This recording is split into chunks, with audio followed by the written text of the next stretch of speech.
Hello everyone, welcome to what's gonna be the final negative list video, but it has to be done, and it is about my top 10 worst albums of 2021. Now this previous year in particular I didn't really dig that much into searching for bad albums specifically, so there might be a few stuff that I've missed. So in case there is an album that you won't see on this list, maybe it's because I haven't listened to it, or I might have actually liked it more than expected. Either way, you know that this is just my opinion. So at first, as always, let's start with 5 dishonorable mentions, starting with Certified Lover Boy by Drake. This is an obvious one. This is an album that was just garbage for the most part. I mean, the thing is that Drake really lost it with this one, like he fixated so much over this weird drama with Kanye West, and he made an album that was just rushed and effortless, and it shows. Now the thing is that it's also a really bloated album with lots of material, and there is almost like no flair to it.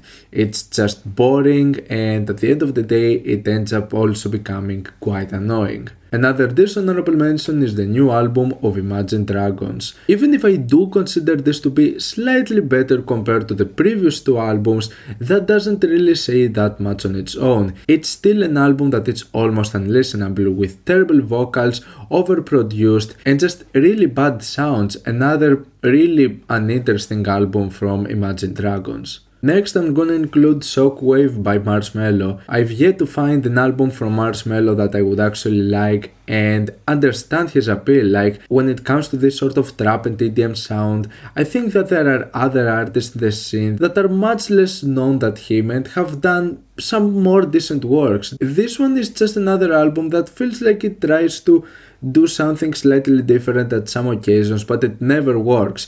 It's still generic no matter what. Next is another extremely bloated album, which is Slime Language 2. This album is filled with so many different artists, where no one seems that he wants to be really a part of it. I would say that at very few instances it has its bops, but for its vast majority it's filled with so much filler and unnecessary material.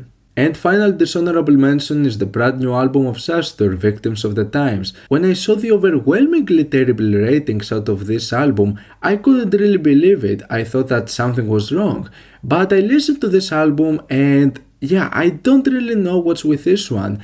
Now, I do think that it had the potential to actually be kinda interesting. I sort of enjoyed the avant folk elements, in some occasions at least, but having this entire thing playing for 70 minutes, being almost the exact same thing, yeah, it is too much. And it is not well performed, it is not well recorded, it's not a good sounding album. I think that it had a potential, but at the end of the day, the end result, it was not good at all. So now we get to the list, starting at number 10 with the debut album of YB and Amir, Visionland. Now this is one of those albums that I saw having overwhelmingly negative ratings, and I was curious to see why. It's not like there was ever a time where I had high expectations of YB and Amir. It was an artist that, even back from some of the singles I've heard and some appearances, he was definitely really forgettable.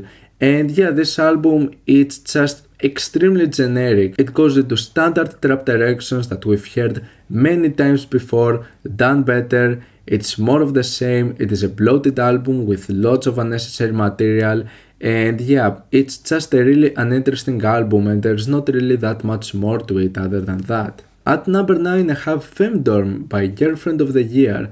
Now, for me, Girlfriend of the Year is possibly my least favorite artist out of this new hyperpop and bubblegum bass era. The thing is that there are many elements I could like out of Girlfriend of the Year, but for me she ends up being way too experimental to the point that it just sounds pretentious and not really having any sort of cohesion. And the thing is that she always ends up having the most annoying sounds and the most annoying vocal deliveries and effects, to the point where yeah, I can't really get into any of her works. I haven't really liked anything before from her, and even this album that ends up going into a few sort of more safe directions with more cohesive tracks, it still doesn't work. It still contains some extremely irritating sounds and vocal deliveries that make it borderline unlistenable at times. Number 8 is the new Young Thug album Punk, which has nothing to do with punk at all, and the thing is that I was never like a huge fan of Young Thug.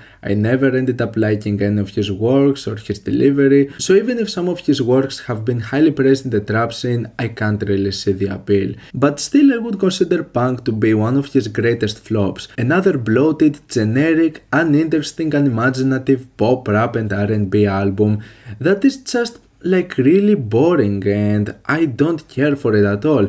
I don't remember anything out of this album. It was definitely one of the most forgettable experiences of this year. Speaking of artists with extremely forgettable albums, at number 7 I have Equals from Ed Sheeran.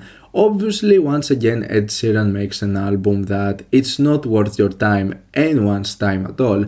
I was actually like slightly surprised with some of the directions of some of the songs, but for the most part the album it's just extremely generic and boring, to the point where once again we get another album where I don't remember almost anything out of it. At times it can be irritating, and yeah, it's just another standard album of Ed Sheeran that has pretty much what I would expect. At number 6 it was a pretty easy pick for Maroon 5, who have gone downhill over the years just making bad after bad album, and JORDI might actually be their worst. It is an album that basically shares a lot of elements and has quite a few similarities with some other albums that I've talked before in this list.